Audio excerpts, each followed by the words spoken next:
This is Patrick Russell. I'm interviewing Martin Christensen for the first time. This interview is taking place in Mitchell, South Dakota on July 16th, 2021, and this interview is being conducted by the Making History Project. So Martin, how are you doing today? Great, it's great to be here. Right, well thank you for coming. Can you first tell me when you were born? I was born on 8 September 1952. All right, and where were you born? Sturgis, South Dakota. All right. And can you describe your hometown for me when you were growing up? What was it like? Sturgis is a West River town near the Black Hills of South Dakota on the northern edge. And I grew up in the city of Mitchell, but worked on a lot of the surrounding ranches. One of my grandfathers homesteaded about 20 miles east of South Dakota, so I spent a lot of time in the summer, maybe during the year, working on the ranch and so forth. All right, and how big was your family? I have four siblings and one sister who's now passed away, and then have one sister who's living and one brother who's living. All right, and what did your parents do for a living? My father was a man of many trades. He worked, his longest occupation, he worked as a nursing assistant for the VA, but did a lot of other jobs. He was an Army demolition expert, so I learned a lot of trades from that. He liked the outdoors, fishing, hunting, very good with his hands. We built our own boat, our own trailer for the boat. We went camping, took us all over most of the Midwest hunting and fishing. My mother was a typical homemaker. Both of them had 8th grade educations, and from rural South Dakota. My father's father homesteaded near Gregory, South Dakota, in south central South Dakota, and my mother's father homesteaded near Sturgis. Okay. And your father was also in the military? He was not active service, but he supported the military as a contractor. Okay. But you said demolitions. Yes. So he likes to blow things up. Yep. Very Okay. useful. Useful for what? Well, you would say my life and my mission. So. Okay. Yeah, very good. All right. Mm-hmm. And so where did you go to high school? I went to Sturgis High School my entire 12 years. Okay. And Graduated in 1970. And what did you do after high school? Then I went to USD, which was in Vermillion, South Dakota. That's where the medical school is. So I did my undergraduate and master's there. Well, I joined USD. That's when I first started ROTC. So I spent 4 years in ROTC from 1970-74. The summer of 73, I spent at Fort Benning, Georgia, doing jump school. And then I did my ROT summer camp the following summer. And then I was commissioned at that camp as a second lieutenant. All right. And you were going to school for what? For medical school. Okay. Mm-hmm. And so you completed medical school and then were Then I commissioned? went on to medical school. Well, I was anticipating going to Vietnam War, but then as a senior, President Nixon pulled out. So I spent my entire ROTC career preparing to go to Vietnam. So while there, I adopted the 101st, and so I learned a lot of things after being at jump school and so forth, and small tactics, and that was my specialty. I started my own special forces group at when I was in ROTC. Started out with 15 people, and then I trained up to 180 of them. Okay. And then since we pulled out of Vietnam, I reapplied to medical school after getting a master's in chemistry at USD, and so I went to medical school from 1976 and 1980. During the medical school, I did train at Madigan Army Hospital, and then I was selected for a residency program, finishing medical school at Fort Bragg. Okay. And so while you're going to medical school, what's your status in the military at that point? At that time, they put me on what's called like a reserve status, and I wasn't active in a unit at all, but I was in another kind of a form of a reserve status also. And in what in what group are you with while you're in reserve status? It's it's just like a subunit of the reserves. So there's Okay. actually not actually a specific unit. You're just kind of in a reserve unit that's not active, All right. And this is like an inactive reserve kind of. this is U.S. Army, U.S. Army. and what part of the U.S. Army? It'd be like the reserve section. Reserves. Yeah. So my entire career I stayed reserve. I didn't Okay. transfer out of the reserves. I Got kept it. that commission. All right. That's a good point. And so then you go to medical school. You completed at Fort Bragg, which is a cool place to do it. Yeah, I finished my medical school at UST, and then I did my residency at Fort Bragg. Okay. Yep. And what do you do after your residency in Fort Bragg? Well, after a residency program, they had owed the military back 2 years of active duty. So then I transferred from there to a place in Louisiana called Fort Polk. They had a brand new hospital called Bain Jones. So that was my first assignment as a staff officer there. So I worked as a family practice doctor there for 2 years. So, Okay. yeah. So now you're in Louisiana, and you're staff doctor. And what kind of work are you doing? Well, I did what's called a full service family practice. Delivered babies, worked in the ICU. Pretty much what I was going to be doing when I come to South Dakota, come into rural South Dakota. Also was an ACLS instructor, advanced cardiac life support, and also an advanced trauma life support instructor. So I started those two programs. Every place I went, I started a program for those. And then later on in the reserves, I would work, also continued that support with the Army Military Training Network. And while you're still in the reserves and being a doctor, are you doing anything else military related at all? Absolutely. Such as? Yeah, What as are you a doing? physician, you can be involved with as much as you want. I came back, I joined the 82nd Field Hospital in Omaha, Nebraska as a staff officer there. I became their chief of staff within a couple of years. But in the reserves, you're allowed to do lots of other things going back to active duty. So they sent me on many, many missions. I spent a summer in the Aleutians doing a recon mission there. And so that was very interesting. So that's kind of when Top Gun was popular.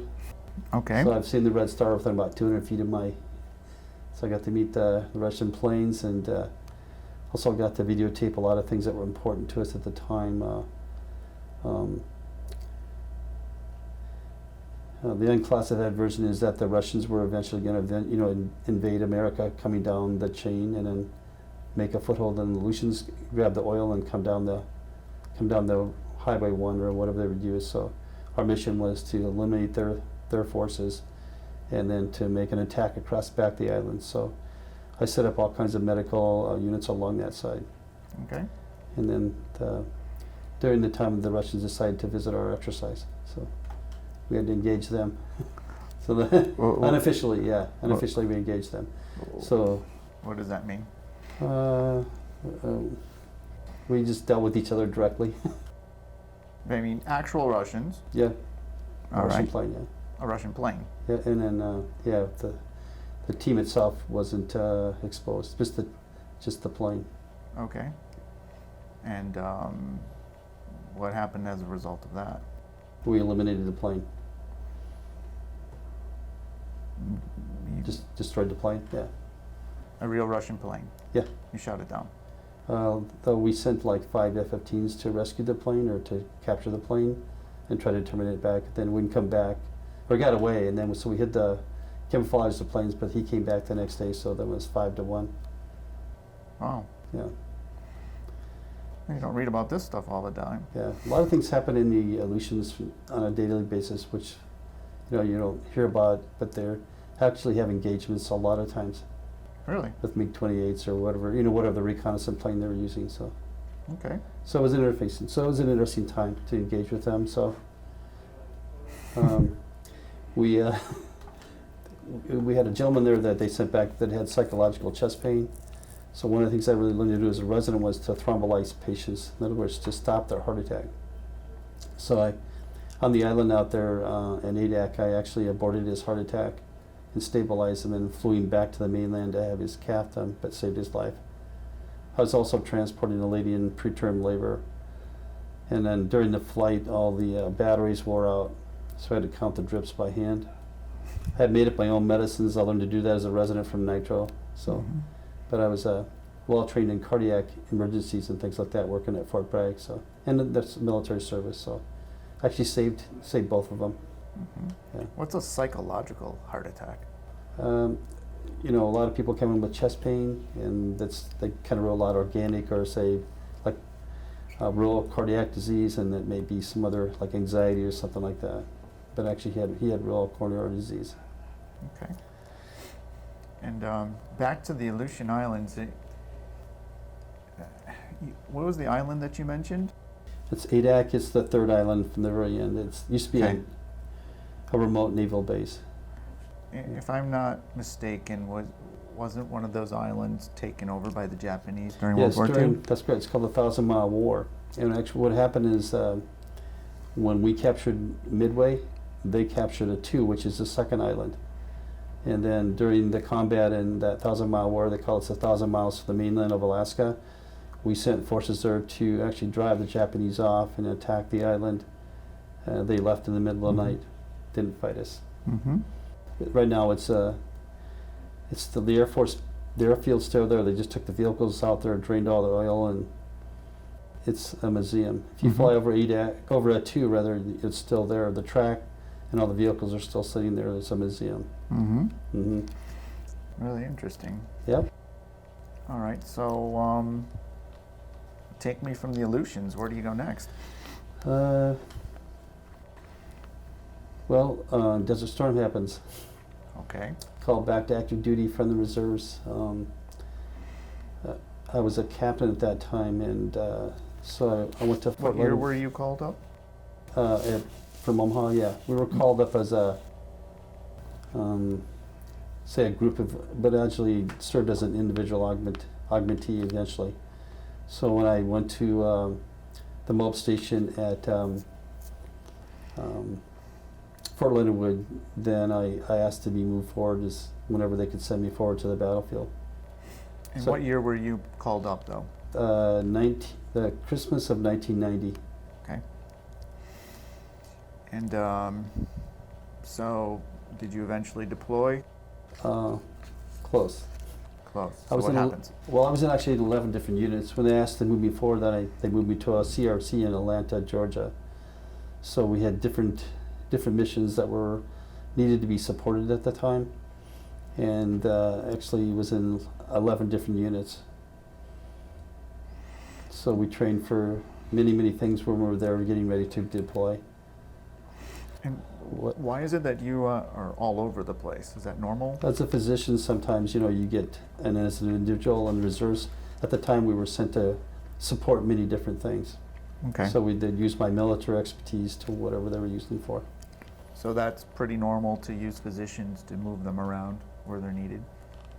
Yep, yes. Okay. A lot of military people are individually activated to do their job. Okay. Yep.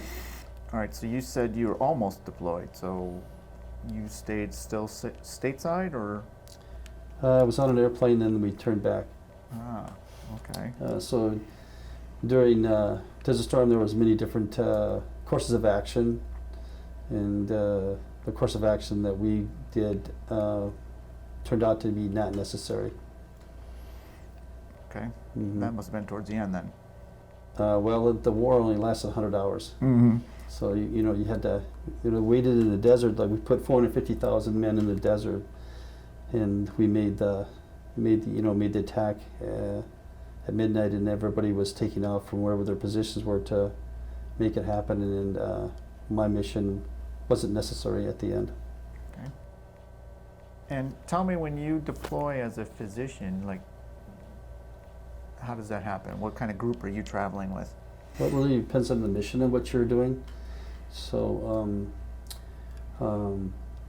it would depend upon your medical needs, what you're going to be using. So, like a lot of times I would just take a small medical kit with me, and then I would be able to support whatever the mission was at the time, all the way up to later on I would go with a major, like a core asset. So a lot of different things. So it kind of really depends on the mission, what you need to do. So you may have seconds to plan, or you may have several months to plan on what your mission is. You would take along the essentials you need to make the mission successful. Okay. I guess my question was a little more broader. You're not deploying then as like a hospital unit. You're deploying individually and attaching yourself to. Correct. So it's a lot of times, in this case, in the war, I would fall in and support a unit that's there, or support the mission of the people that I went with. Okay. So I might just take a little bit like a backpack and supplies with me, and then to the point if you went with a hospital, then you would fall in with all the hospital assets and so forth. And when you go in individually, you bring other physician assistants, or is it just you, or how's that work? Yeah, during Desert Storm, actually I had 3 physician assistants with me. When I was a resident at Fort Bragg, we trained the first PAs, and they were the Special Forces medics.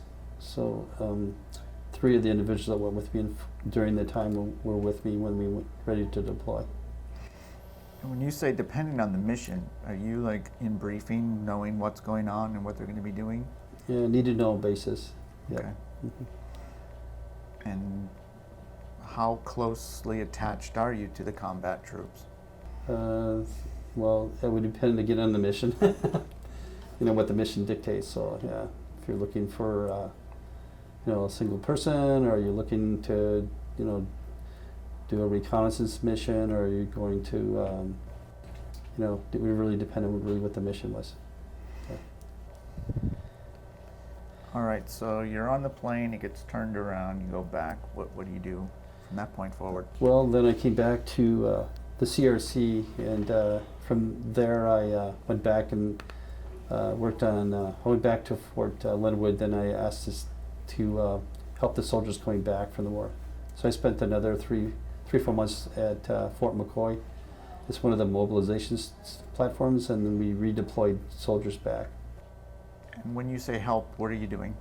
Well, a lot of things happen to people when they're deployed, and so I made sure that we didn't miss any of their medical problems. If they did, they got a line of duty, and I sent them up with contacts back in the United States or the local VAs to make sure they were well taken care of.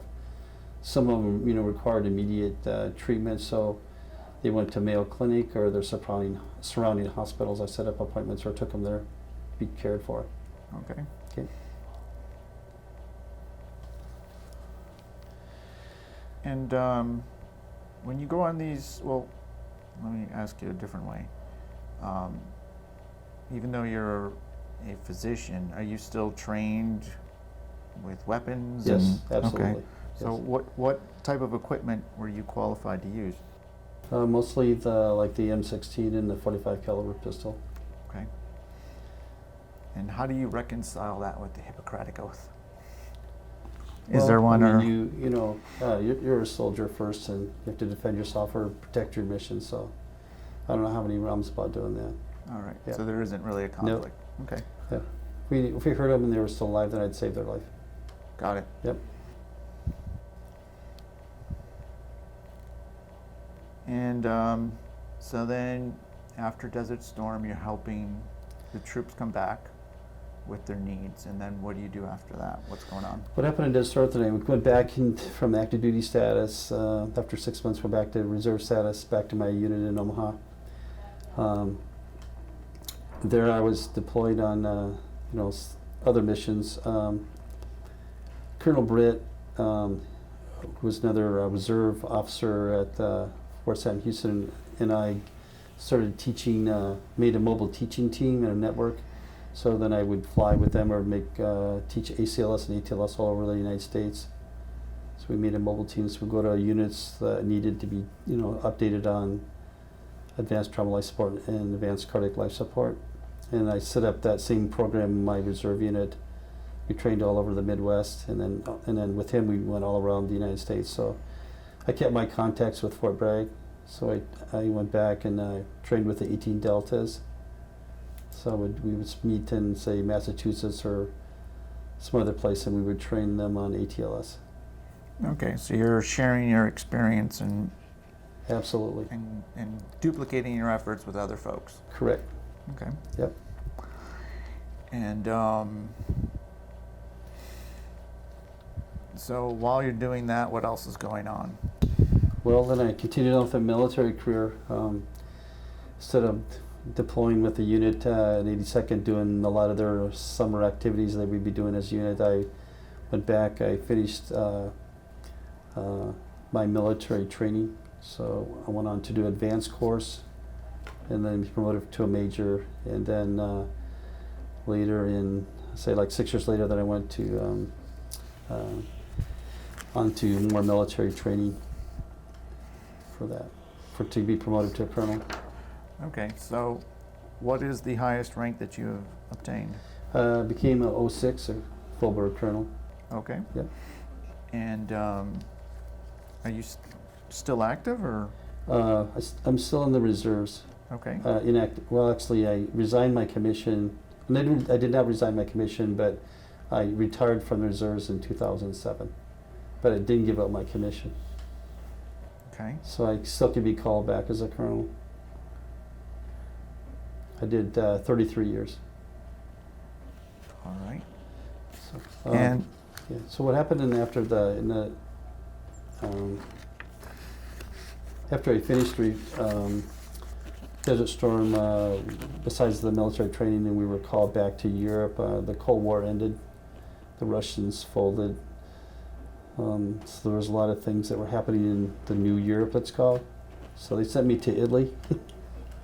And there, with the work of the Rangers, we did a lot of reconnaissance works and things like that, based out of Italy. And prepared for whatever we needed to do in those countries to help them. all right. So the Rangers were in Italy. Mm-hmm. Okay. I guess they were in the mountains. They were everywhere. You know how it is. Okay.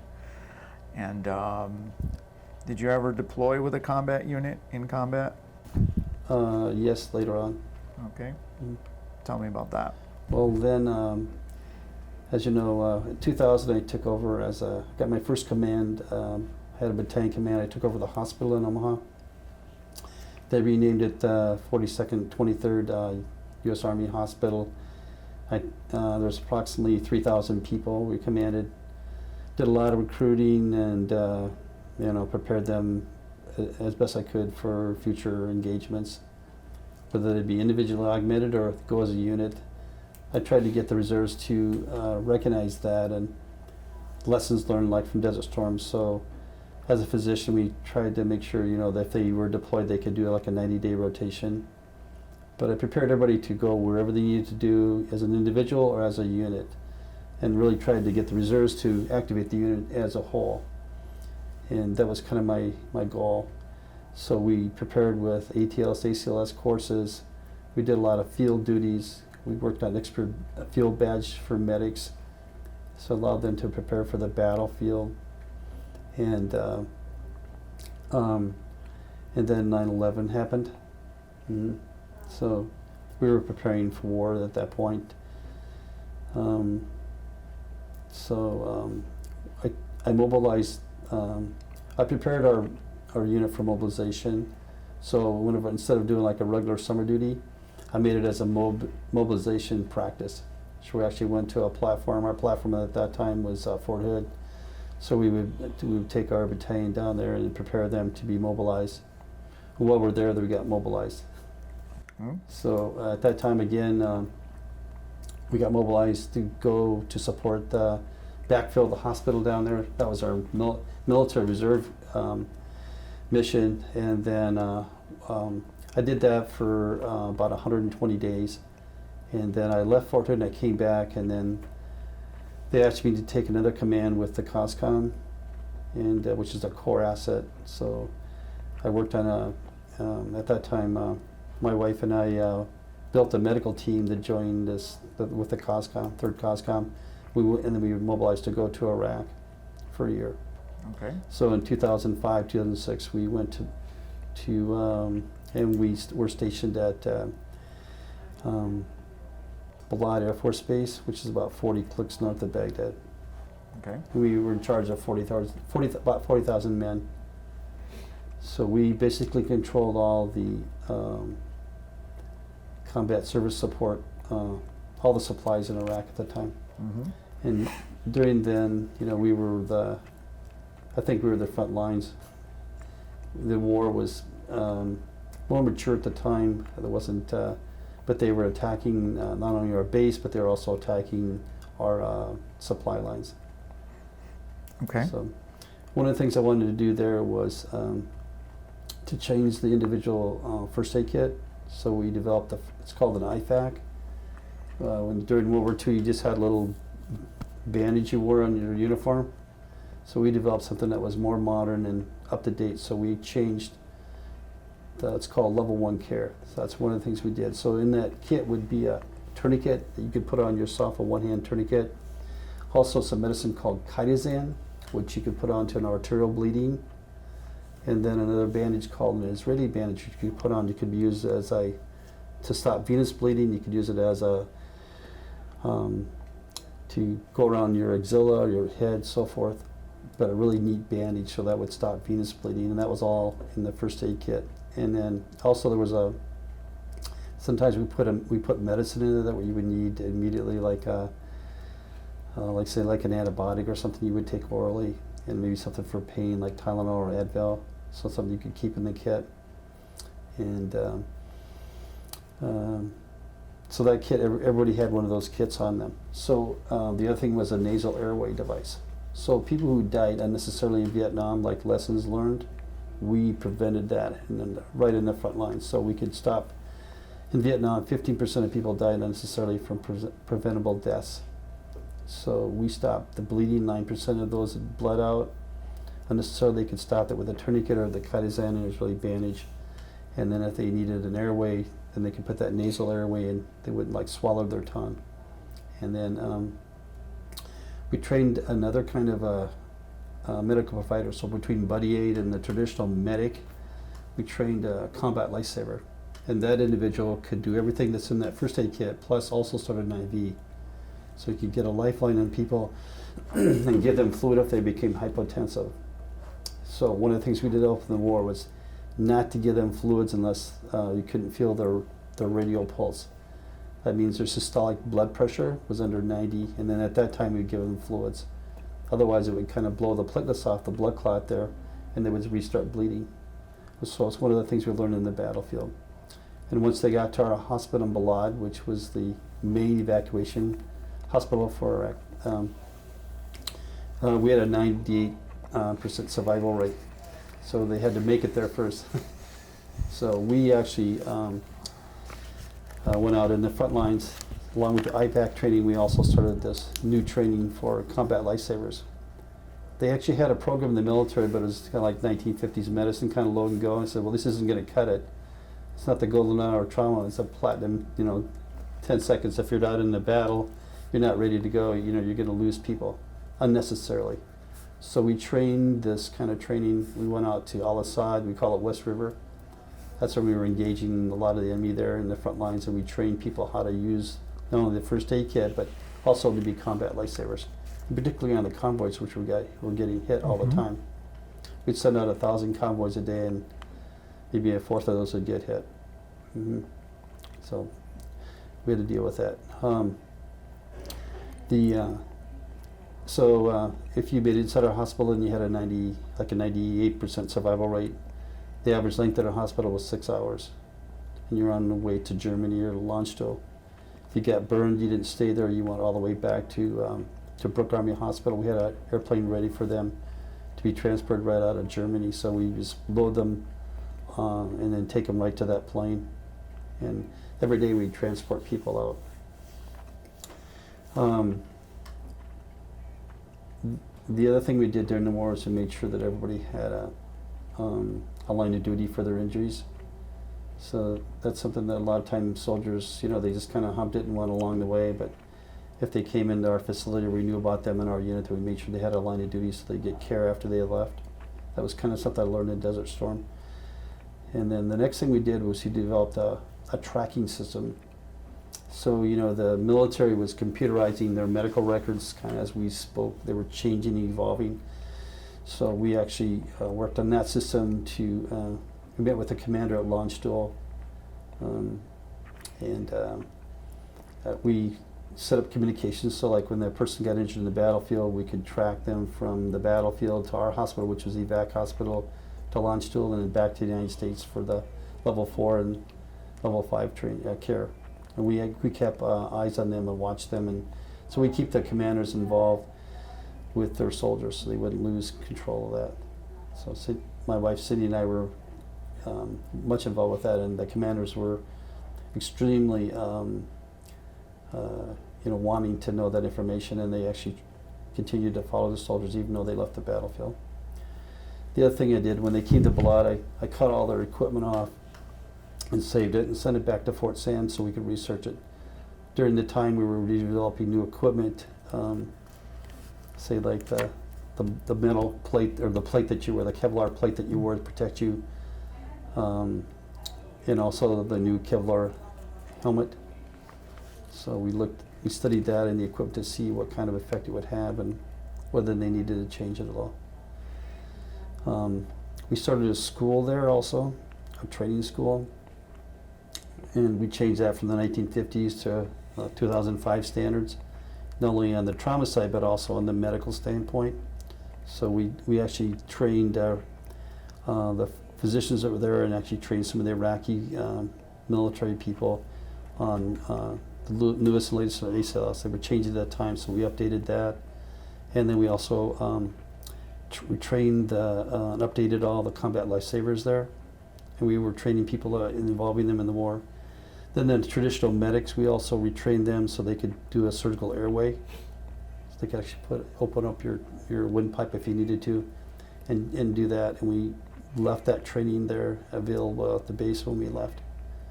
And then our base got mortared like 8 or 9 times a day. Rockets came in, so if your number was up, you're up.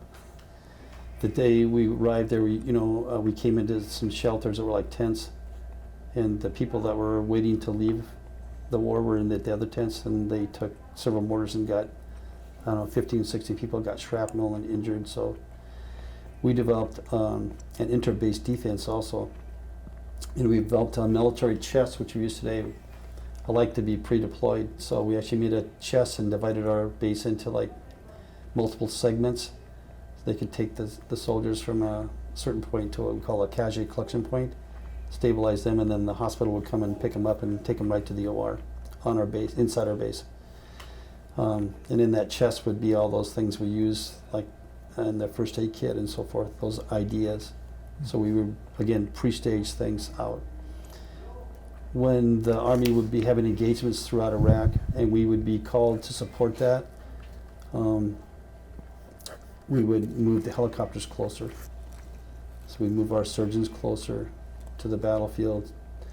And actually they have teams that are now tasked to go with the combat units, built right with it, organically with the units to stabilize them, put an airway in them, stop the bleeding, pack them off, and then we also pre-advanced the helicopters. So when they called us, we were there within, say, 30 minutes to pick up the soldiers and take them from that pre-stage area in the battlefield right directly to the hospital in Balad. And then, I think that really helped our success, and the soldiers felt we had their back. So when I would come back to civilian life, I trained all of the firemen in Mitchell to be paramedics, and to do that, and so they had extreme skills. When I first came back in '85 to Mitchell, we took them on a 5-year training period like we did the 18 Deltas. So we did like autopsies, started IVs. We brought them into the operating room where like we used to do, so we trained them how to learn to intubate, start IVs, and they would actually, have hands-on training to do that so they could advance those skills into the field. We got a grant we got a LifePak 5 monitor that would actually allow you to do an EKG right in somebody's house. So we would do the EKG right there. We could tell if they had a STEMI heart attack. And then when we got to the hospital, I was also instrumental in changing what was going on in the ER. So during the military, I learned to thrombolize or stop heart attacks. So we would stop and lyse their clot in the ER, stabilize their MI, and then either take them by ground ambulance or fly them out to the cath lab. And the goal for American Heart Association is that you have 10 minutes to get that, the idea that you have a problem and you need this drug, and then within 30 minutes make that decision to give that medicine that breaks on that clot. Then hopefully within 90 minutes from the time you arrive in the original ER, you're in the cath lab getting the fixed lesion angioplasty. So time is muscle. Same thing with strokes. So we could actually stop strokes that were caused by a blood clot. So it seems like you spend a great deal of time improving efficiency and Saving lives, yeah. saving lives and making sure other people can do the same. Correct. And that came with a lot of training of medics. Yep. And did in Iraq, did you have to train the medics new techniques for the new things that they faced? Exactly. And what was some of those things? Well, one of the things was I think the experience of dealing with the amputees. So you by the training, you could just, like when you're airborne, you act out of muscle impact, like when you jump out of planes or you move to contact. So they would realize the amputation was, the guy was bleeding to death. So instead of like ABCs, like you think about in regular cardiac resuscitation, we stopped what they were doing and made them do the circulation first. So we stopped the bleeding with the tourniquet or the Israeli bandage, direct pressure, and then they could move from, say, a safe zone out of the firefight. Then they could do the A and B and then move them on. But we changed it to call it CAB instead of ABC, and that also saved people's lives. So it kept the, stopped the bleeding, kept the red cells in there. So what happens when you have shock, you need those red cells to carry oxygen to the tissue that is in need. So if you don't have the red cells, then you go into what's called irreversible shock. So just like we did in the 1980s in stopping stopping heart attacks and giving them a blood thinner and saving their heart and muscle, we did kind of the opposite in the battlefield. So once I got inside our hospital, we did some blood tests, and one of those is a clotting test. So if you had started to thin your blood, like your INR or pure time went up to a certain level, then you knew that you needed something else. So we gave them a factor 7A, and we actually stopped microscopic bleeding. So in the operating room, we could pack them off in the battlefield, get them into the OR, and do surgery on them and stop the macro bleeding. But the microscopic bleeding, we could give them give it in factor 7A. And the other thing we realized is that you need red cells to carry oxygen. So instead of giving them fluids, like we would do like 3-to-1 resuscitation, like 3 liters of fluid for every unit of blood you lost. We gave them 1-to-1 transfusions of platelets, plasma, and the red cells.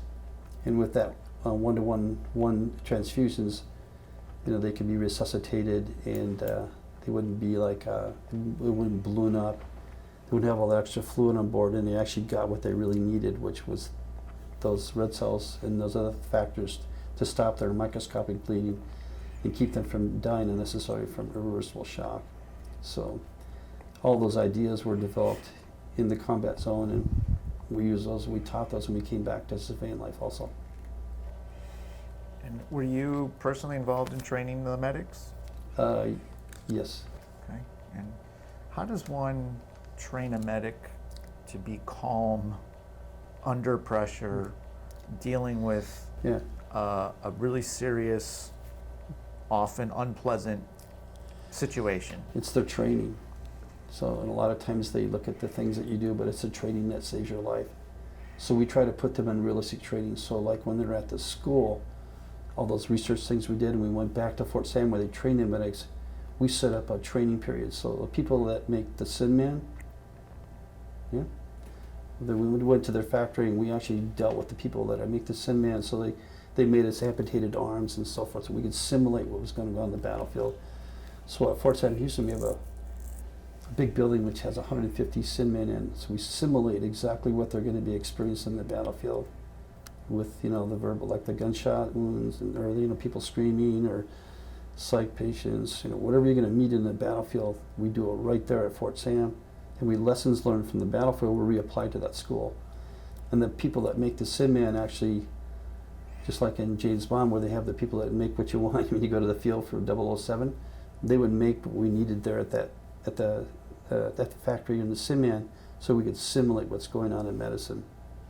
You said Sim Man? Sin Man. What does that stand for? That's a simulation mannequin. So mannequin. The mannequin can be intubated.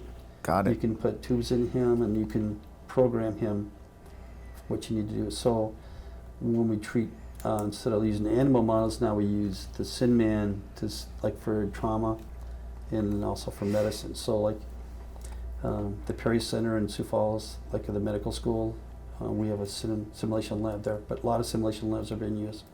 And surgeons and stuff are being trained that way too, so they can simulate ideas. The future for medicine will be hands-off. So in deep space, you can place the probes and operate from, home base at Earth. Wow. Yeah. So we built the platform for the future. What about training and simulation for the medic's mind? There's some sort of trauma that comes back to them psychologically. How does one deal with that? You get hardened in what you're doing, and so I think the simulation helps them, and also for those people that needed real life bleeding, then we would take them to places like Bentau, Charity, Cook County, or other places. So the medics, I trained in Mitchell, or the medics we trained in the military, we would actually go to a place where they see a loved one trauma, and they actually experience the bleeding, the screaming, the environment. And then even working on border patrol, things like that on the southern border. So yeah, it's hard to simulate the battlefield, but during the 1990s, we developed it's called a 3C course, combat casualty course, and we set that up at Fort Sam.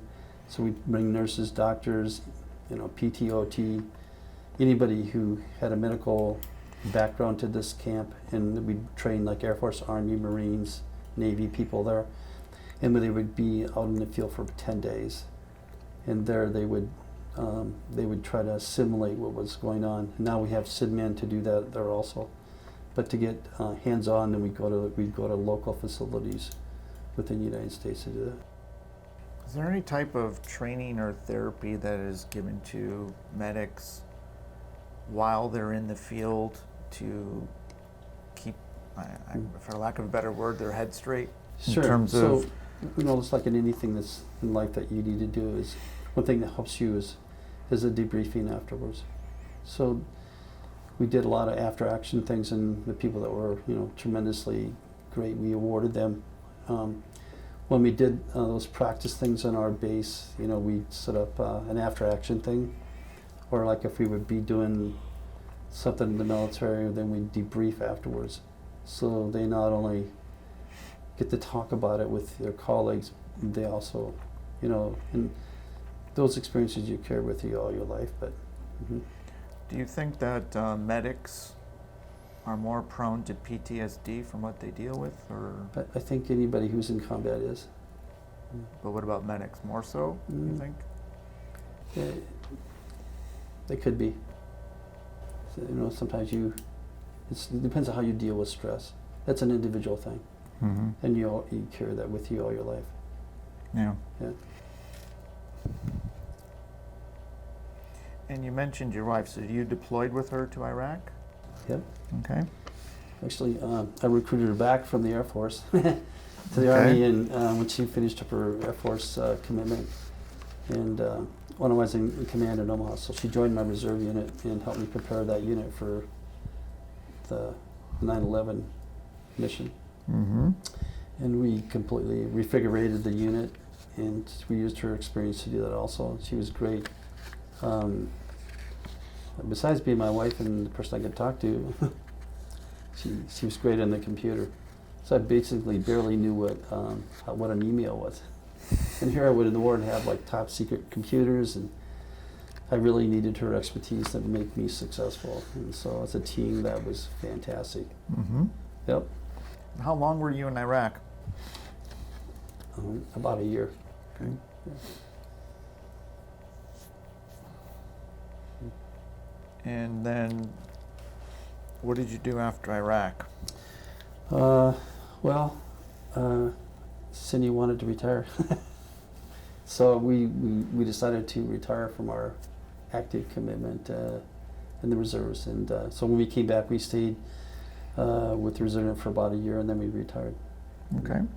I still actively work on recruiting soldiers and medical students, and so still recruit for the Army to help, with ROTC, get them in ROTC or get them into medical school. Okay. So you actively recruit for the military. Mm-hmm. Okay. I also was a teacher at USD when I came back, so I had students with me. And then I also served on a admissions committee at medical school for 15 years, and chaired that committee a couple times. And then was involved with the Academy of Family Practice. Served in their board and worked on both hospital boards in Mitchell for about 15 years. So we recruited all kinds of medical people, lab techs, nurses. So anybody that had a position in the hospital, the X-ray department at the hospital, we worked on that locally to support their training. So. And you mentioned that you got mortar shells quite frequently in your base. Mm-hmm. Anything else besides that you had to worry about? We What had about moving around? Yeah. Well, moving around Iraq, the safest area was to actually fly. So we had air supremacy, so we wouldn't engage other aircraft in the battlefield. That was good, but they could still do like ground to surface, or they could do small arm fires on you. So when I explained, like if you were in a convoy, what we did to help on the convoys, like the regular military vehicles, we put 3 inches of steel on them and put 3 inches of glass on them. So the small arm fires would be hopefully protected if you're inside that thing. The problem was they're all flat bottom. So like the IEDs that we experienced would blow you up, like blow up tanks even. So one thing we worked on with the military and the government, when they came to Iraq, we had negotiations with the people from there to redevelop to a V-shaped hull. The technology's been there for a long time, and the IEDs have been used in Africa and so forth, and so we knew about it. So the Army was building what's called the Striker program, where they were building the Striker. They stopped that immediately after we talked with them, and things we fed back to them. Then they started developing V-shaped hulls.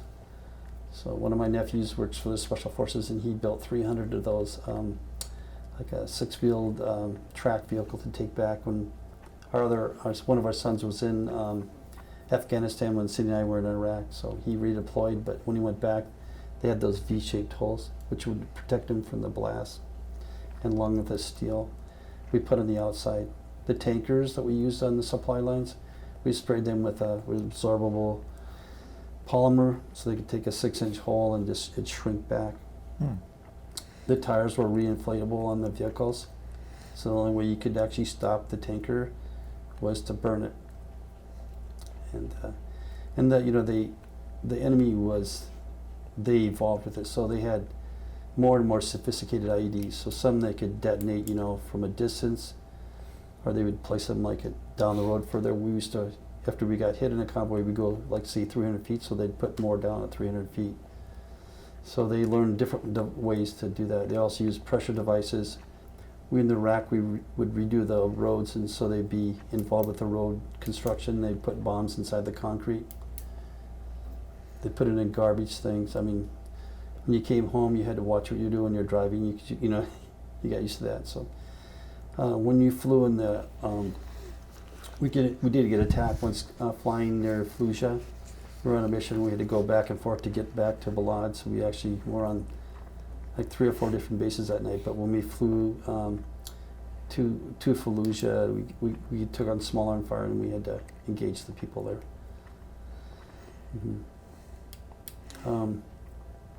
Other bases were also mortared a lot, so the enemy would fire indirect fire at us. And then to protect ourselves in base, we had these, just like on the destroyers, they have this gun, I'm not sure what it's called, but it shoots like 500 rounds like in seconds. And when we got there, we had 3 of those, but we put 4 more, so it would lock onto missiles coming in and shoot them out of the sky. We had maybe like a 15 or 20 foot fence around our base with guard stations around it. And then to get under our base, you had to come through probably like a half mile of a integrated system, and we guarded those all the time. So one of the scenarios that we did, we actually planned an attack on our base, where they'd run like say a dump truck in and blow up. That's what they did. They'd take a dump truck and drive it right in there, and then they put explosives in there. So we actually did things on the inter-base defense.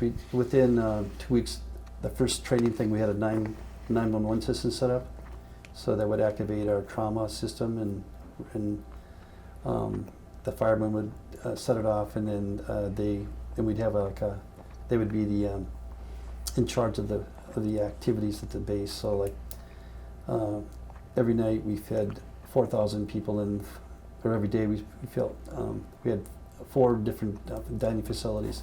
We had 7,000 people in there, and so they would come 4 times a day. So we thought that was a good vulnerable period.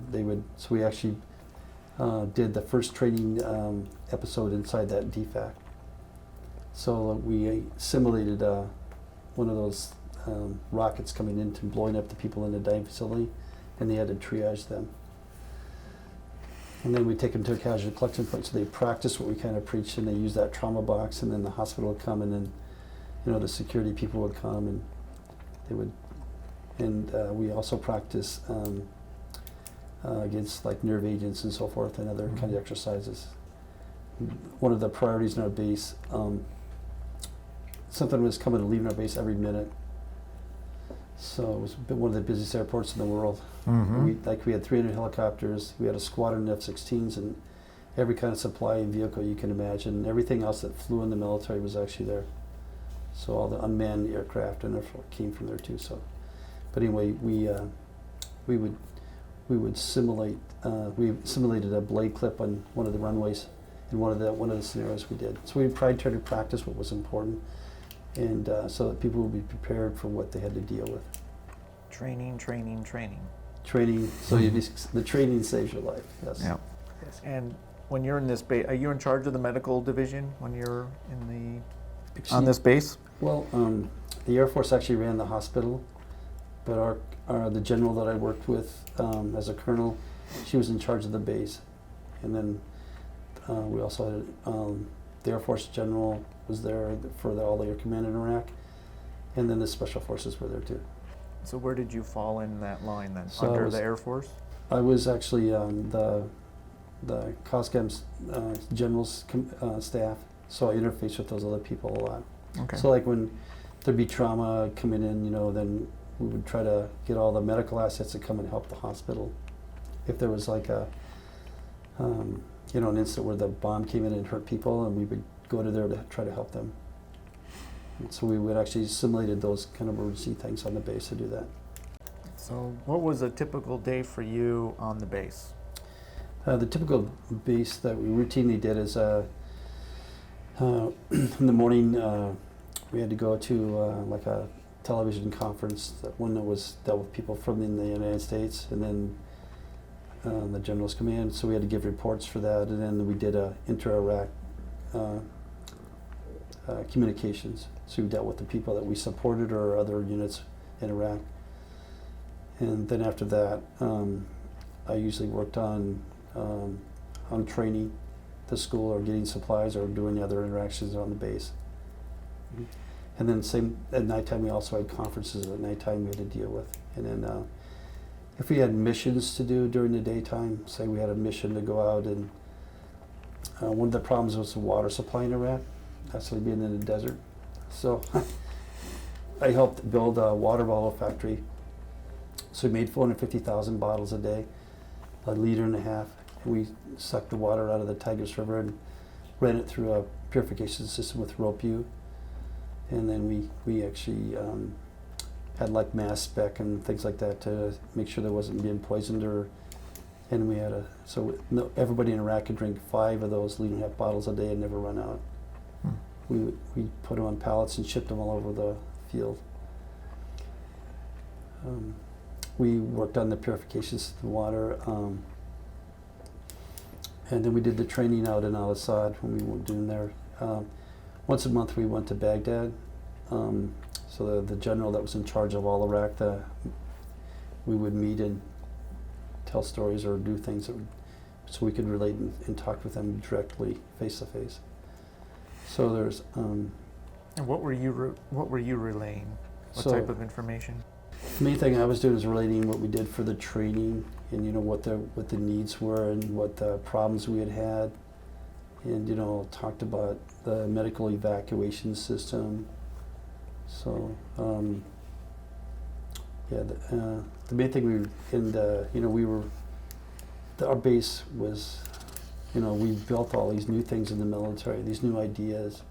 So we were selling and teaching people about new concepts in medical care, like particularly the level 1 care. So that's what needed to be changed. The level 3 was really excellent. So we had like a 98% survival rate in the hospitals, but was the first aid care that really needed, the level 1 care that needed to be changed. And so change sometimes takes lots of time, and they realized that was very important. And so the commander of Iraq realized that, and he supported this.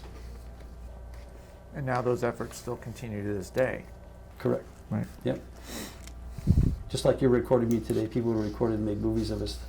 We actually had a photography unit that would come with us and do stories on us. So it was in the war zone. We have a special television network that traveled, and so my son would see us on missions. So it would spread, especially the ideas of new medical concepts spread throughout the entire battlefield. And when you would go on a mission in Iraq, what would you be doing specifically? Again, it would depend on the mission. Sometimes it was training, or sometimes supporting what the general was doing. Or it would be something if you would be going to gather information, like reconnaissance. Okay.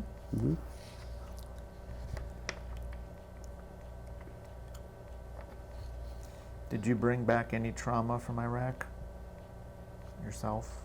Anything you saw, did, felt?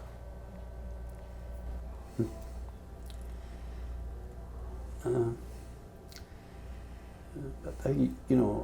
think one of the things that's hard is like whether you're when you're away from your family. I think that's the hardest part.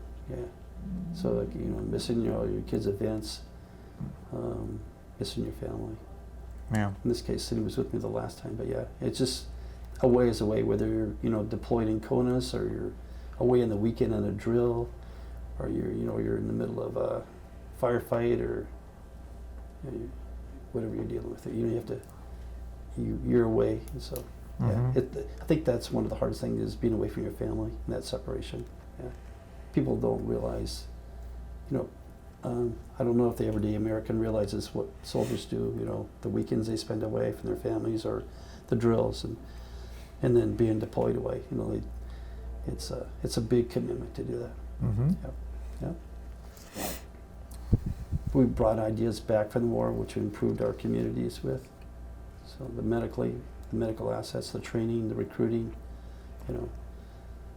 so those are all, teaching other kids about what we did. I think like storytelling, like we're talking about now, is a really neat thing. Like your grandpa would talk to you and he would tell you the stories that happened, and I think that's really a neat way to train people or to get them interested in, say, medicine, for example. So, Yeah. yeah. And one of the research elements of my project is to explore war's impact on people when they come back.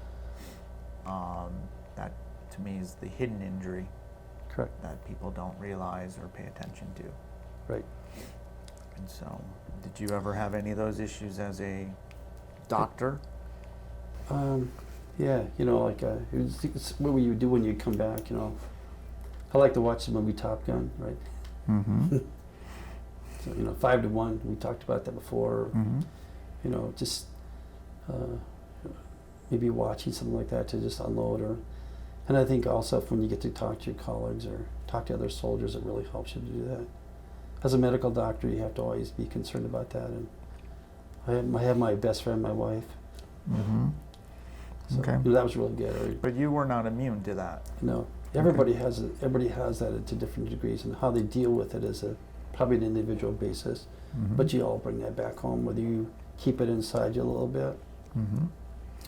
Like my medical record was only like maybe 3 pages long. Mm. But I self-treated myself a lot in the war, so just patch it up and move on. Mm-hmm. Yeah. So when you come back, you realize you had I developed a unilateral hearing loss I didn't know about from maybe the blast. So a gentleman was running to get away from like between the blasts, and I tackled him down. He lost both eyes. He was trying to get up and wander around, but then another went off. One went off, so I'm sure that's where I lost my hearing. Yeah. When you said blast, what, in the base? On the base, yeah. Mm-hmm.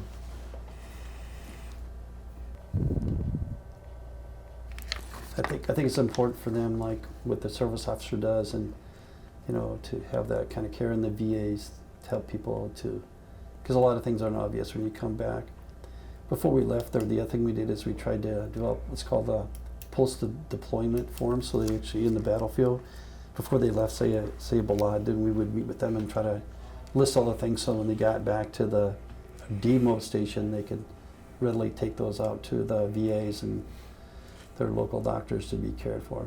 So, but I think a lot of people don't talk about their psychological issues and stresses. Well, that was one of the questions I was going to have for you next was, although you're a cardio specialist, right? Is there anything that you all did in terms of the psychological, like you would help out, like, okay, you need to go there for, Right. physical injury. Right. But what about possible psychological stuff? Yeah, I think sometimes when people come back, whether they declared that on their post-deployment form or not, when we talk to them, that if they did, we tried to make sure they got the help immediately when they got back to where they could receive that care. But a lot of times, I think when you come back home, the people that were living here, like your family, you were gone for a year, they definitely have changed, and you're thinking of them just like the day you left. But it's not true. They've moved on. They've learned to live differently than without you, or and so it's a whole nother change that you have to develop with. So a lot of the the psychological things that happen in the battlefield you might carry with you, and your behavior may have changed, and it may not be obvious to yourself, but then to the people that you come back to live with, it becomes very obvious. Yeah, because that's that debate. Did they change or did you change? Correct. And besides putting it down on a form, is there anything else that the Army does to evaluate a soldier's trauma when they come out? Or is it dependent upon self-reporting? I think a lot of it's self-reporting. They have to realize that they need the problem, and sometimes the families can recognize that, and then the families can help bring them in. One thing after Desert Storm, we realized that, I became a commander, but getting the families involved, we call it Family Readiness Program, that really helped a lot. And, like in the reserves particularly, because you didn't deploy sometimes as a unit, you deployed as an individual or a group of people. So having the family support was really important, and I think that's really important. I have become involved with the VFW since I retired, and we renovated our upstairs, put an elevator in there, and did a lot of fundraising. And and now we have a place for the veterans to come and share their stories and share their lives. But this year, since we have the facility available, we're going to try to get more families involved. So most recently, we had a National Guard unit that deployed to South Africa. So we're going to try to get those families in and do some things to help them show their support. So I think one thing is the recognition, you know, from Vietnam was much different than we received. So I think the community was much more supportive of our efforts, and instead of being, you know, sort of against us, they definitely supported and recognized our things we did. So I think that's really changed. Having a volunteer army rather than a draft was also important. It changed the mentality of the people because they wanted to be there rather than they had to be there. So that idea has changed since Vietnam. And getting the family's commitment in there to buy in that has also been important. And so, Is there, from a medical perspective, because that's your expertise, okay, and military medical expertise, right? yes.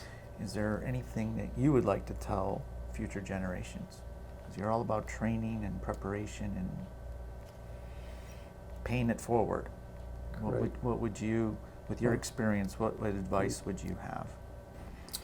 Well, I think one thing is, you know, you always use the history so you don't make mistakes on what happened before. So lesson learned is very important to take home messages to teach people that follow you. You know, the training is what saved lives, you know, and, you know, but training for what you have to do is really important. You know, and I think the reserves need more training type of equipment or opportunities to train to be ready for what their job is. Being in a hospital in CONUS, whether you're at Walter Reed or you're at Fort Bragg, it's much different than being in the fields of Iraq fighting.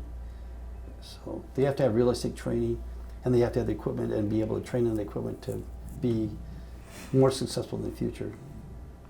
So one of the neat things that's going to happen in the future is using genetics. So, you know, like we train people to live to be 100. So during my medical career, I took people with medicines and surgery and whatever we did to help them to live to be in their 90s, maybe 100. Maybe that was the length of the human body at the time. But now they have a new tool, and that's a genetic change. So basically, you don't have to die. So you can live as long as you want to, or rebuild your mind, your body, your physical body, and your intellect. They can redo that. So you have a great tool to carry into the future. So as we go into the sort of like having like global contact we had during my career, now you're going to have galactic. So the idea has been planted in these kids that now you have a tool that can make you live indefinitely. And the morality and those morals, which we hope that we teach in the military and our churches, that they use that as a base to forward project into the future of their care. So whatever they do with that, how they change the code or what they go forward. But we have the tools now to go into deep space and medicine and make travel and all kinds of ideas.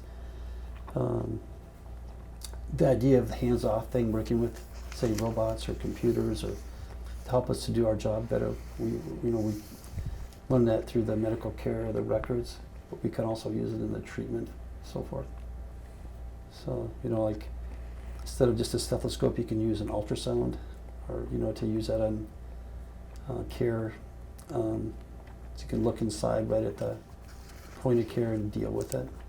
Or you can use it as a tool, as you can, instead of just sticking a needle in somebody's knee with to put a steroid injection, or you can use a directed one so you don't hit the cartilage, or you can directly go into a vessel instead of just trying to poke it in there to get a subclavian line. You can actually use the vessel. You can use that device to look around the backside of the organ you're working on in surgery. You know, somebody comes in with say acute abdomen pain in the family practice clinic, you can scan them and find an aneurysm, or you can find their, gallbladder attack, or so you might be able to look inside their body quicker. So all those new tools are going to have going forward. Mm-hmm. It's kind of exciting. I mean, Yeah. you really do, yeah. All right. Is there anything you would like to add that I didn't ask you? Oh no, well, thank you for your time. Okay. It was an interesting career and adventure. Mm-hmm. I think that's one of the things that really entices people, that like the military allowed you to do like a global adventure. And sent me like everywhere. So, Mhm. but you learn from that, and you're able to also pass it on to your colleagues or other people, and improve your community and improve the care of people. So, Well said. amen. All right. Well, thank you for your service, and thank you for your time in the interview today. You bet. Cool.